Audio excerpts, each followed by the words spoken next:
While I'm out fishing, sometimes it seems like time stops.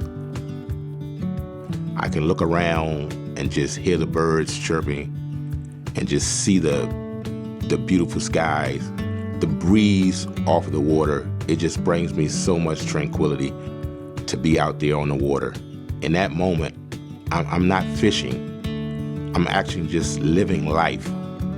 And that's just a great feeling. I learned from my doctor that my kidneys seemed to be failing over about 3 years ago, and I had to go on dialysis. And it was life-changing. My fishing days were pretty much over.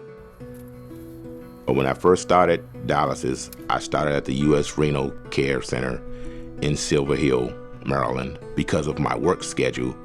I first met Mr. Monts when he started here at the clinic last year. When he first started on dialysis, I think it was a huge adjustment. Really maintaining the quality of life that he had was something that was important to him. He worked full time and was just trying to find the balance with kidney disease and starting on dialysis and maintaining all the things that he had going on in his life. Shantae, who was at the clinic, was a social worker. She was awesome. She was phenomenal. Mr. Monts happened to be my admission. I discussed how dialysis work, the medications that we give, the lab works that we do, and other options besides in-center hemodialysis. When you go in for dialysis, for one, you're there at the center for at least 4 hours. And that's a lot. I'm telling you, that's a lot, especially when you're still working. His emotions to me remind me of every dialysis patient that we've encountered, because going through that whole process is not easy. She actually came to me and was like, Mr. Monts, I've heard that you've had a hard time, but we're gonna do things to make sure that your stay here with us is gonna improve day by day. No matter what we have to do, we're gonna improve your stay here. The techs there, they just always strive to meet and said, hey, it's gonna get better, Mr. Monts. Just give us a chance. Trust us. Trust us. It will get better. They had a program where you could actually put your name on a donor list, but they also told me that may take a while. And when they say a while, they say maybe between 5, maybe 15 years waiting on a donor. So she said the best thing for you to do was to try and find a living donor on your own.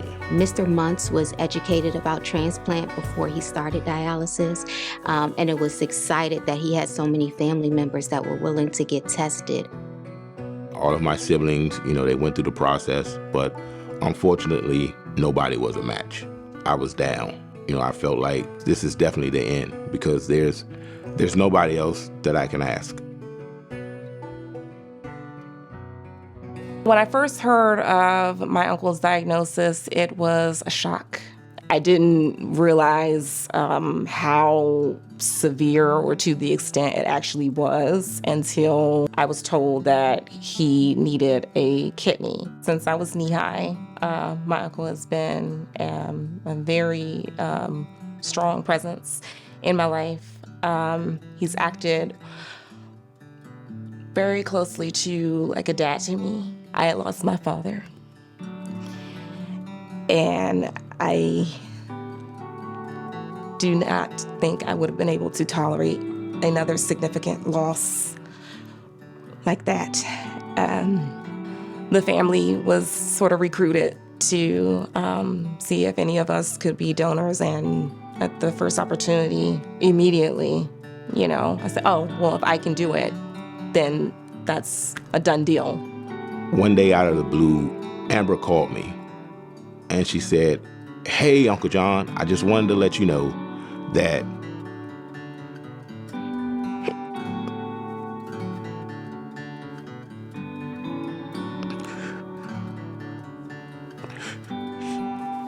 my niece Amber wanted to let me know that she was signing up for the kidney donation.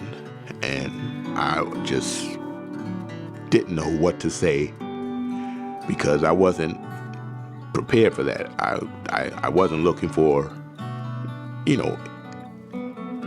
anybody outside of my siblings to do this. When Mr. Monts was being scheduled for his transplant, he just continually talked about his gratitude towards his niece. Just the joy associated with her willingness, their relationship, the bond they had, and how much gratitude he felt. June 30th changed my life. It's almost like now I have 2 birthdays. So after my 12 weeks of recovery from my transplant, one of those things that I could not wait to do was to revisit the center to let them know just how appreciative I was for all of them there. I went out and I got everybody there pizza just to say thank you for all the help that they gave me. Hey, how you doing, Day Game? Oh, it's so good to see you. The team over at US Renal Care was a phenomenal team, and we became a close-knit, almost family there. It was more than just a job to them. It was like their mission was to get me better.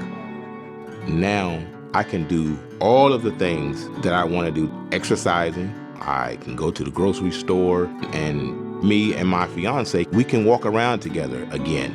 We can travel together again. Just normal living now. Knowing that I could offer support, give life to someone, that especially someone who's very, very close to me, that was everything for me. That part of him that we thought was gone, it's just made a vibrant return.